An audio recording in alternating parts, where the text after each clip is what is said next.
there are a lot of very superficial so-called sex differences that are really embedded in the culture.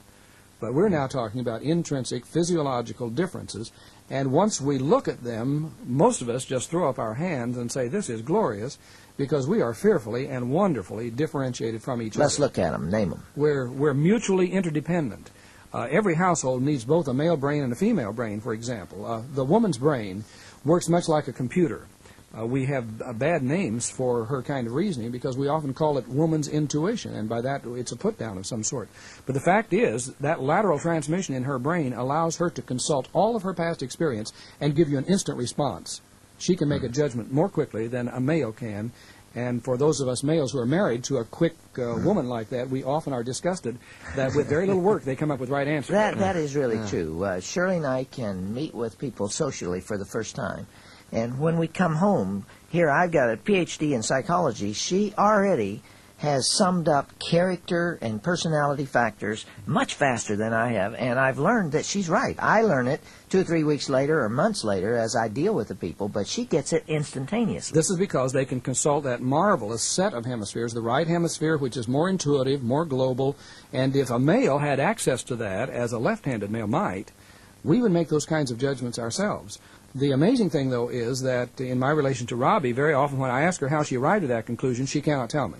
Yeah. It's hidden even from her. Yeah. It's hidden even from her because it is like a computer. All it gives you is the answer. It doesn't give you the process. Now, the male, on the other hand, with this logical linear isolation, so that he can really, in fact, it shows up on IQ tests. Males will make better scores if there is confusion and noise in the room because they can screen out interference. Isn't that interesting? Women Shirley often talks can't about do the fact that I write books while watching football games on television, and I do. Now, I'm not really doing them both at the same time. You're screening. I turn back and forth. Sure. I can write and not hear that television set, Sure. and then I can turn for the instant replay, you know. Yeah. And she can't do that at all. Well, the left hemisphere in the male is more like what I call an old-fashioned adding machine, in which you punch in the stuff, item by item, pull it slowly. It takes me 5 minutes to solve something Robbie can solve in 5 seconds. But the amazing thing is when I'm through, I have the paper to show me how I arrived at my conclusion.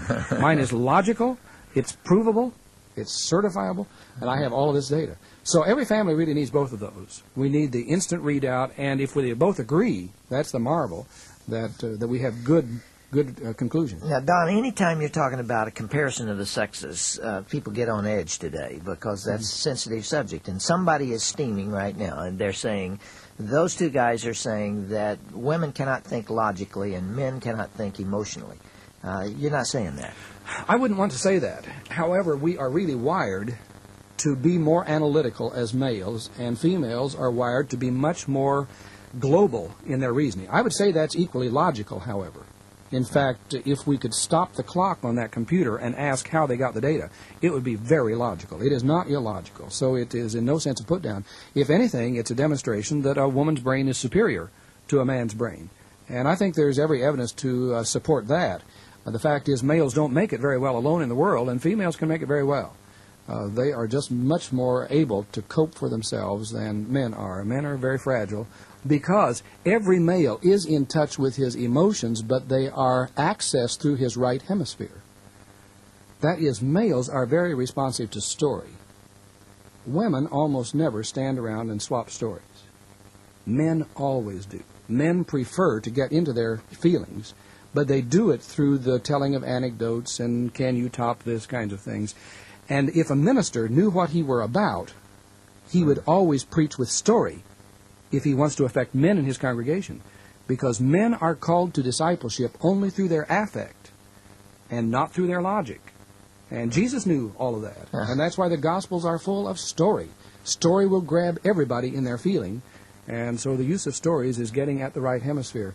And our pastors who are being trained now, Dr. Ralph Lewis of our faculty has a new book on inductive preaching, and he has outrun me on my study of the physiological differences here in looking at the impact now on looking at a whole new style of preaching. So right hemisphere is where the male is impacted affectively.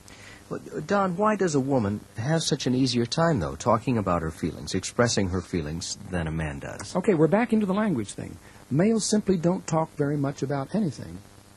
In the studies at Stanford University, Diane McGinnis has worked there. She's worked with Carl Pribram and others, but Diane's study was with, in one case, was with children between the ages of 2.5 and 4, and they watched these youngsters at 12 tasks in a room to see how long it took them to finish a task. All the while, they were taping them to see how much vocalization they were doing. When they finished the task stuff, they found these young boys would spend only 6.5 minutes and almost never finished a task, whereas the little girls would spend over 12 minutes, and they would almost always finish what they started. Little boys did tend to finish it. But the little boys got in as much vocalization as the girls, but only 60% of it was speech.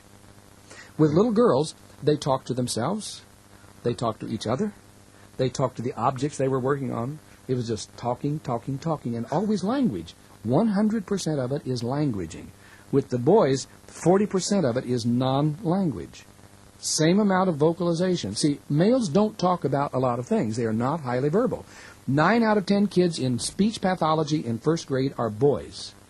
That damage to the left hemisphere is going to slow down the language development, is going to turn up more speech impediments, more improper pronunciation, and all that kind of thing. These little boys, 40% of their vocalization was, you know what it was. Extrapolate, what was it? Motor noises. One syllable kinds of things. Wow, boy, you know, all this kind of stuff. And they still do it.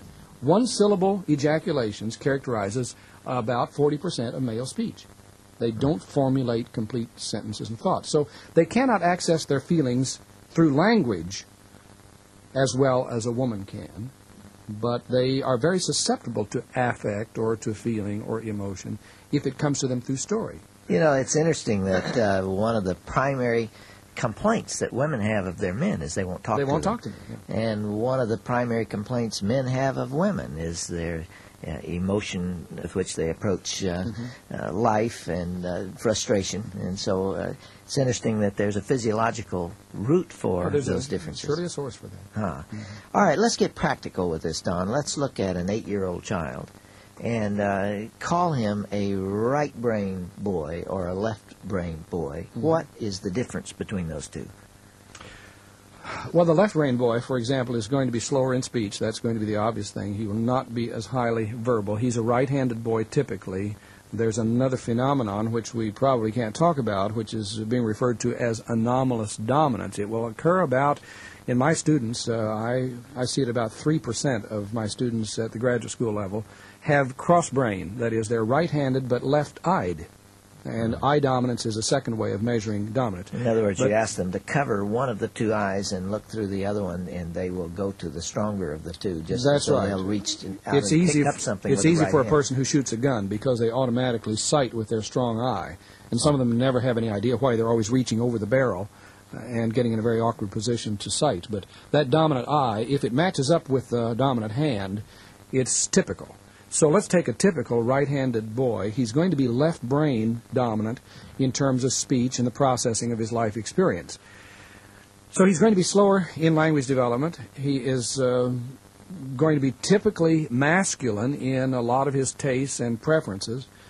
The left-handed boy, however, is likely to turn out to be a draftsman, an artist, a musician.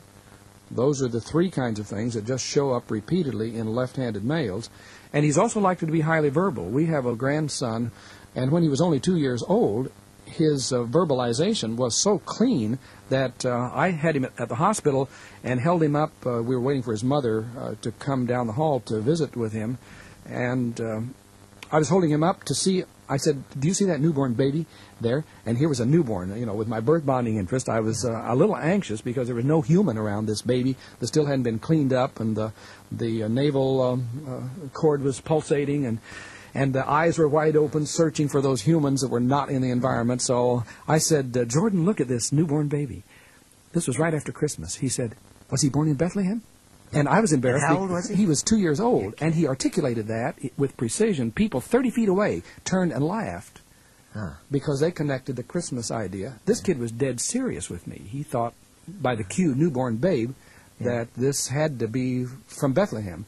And he said, "Where are the kings? I don't see the kings." Well, when you have a 2-year-old who can speak just distinctly, you know you've got, in a little boy, you know you've got something coming out of the right hemisphere. So he's turning out to be left-handed. Whenever he needs extra leverage in eating, he switches his tool to the left hand. He puts puzzles together with his left hand, so he's working out of that. What did it do, Don, back in the days when they used to try to change a left-handed child to a right-handed child? Well, a lot of people adapted very well, but many of them became very, very nervous types of people. There's a lot of frustration that goes with that. You see that also in the anomalous dominant, these people who are right-handed but left-eyed, for example, or vice versa. Because what it means is your manual dexterity, what you're doing physically with your hands, is wired into one hemisphere, and what you're doing with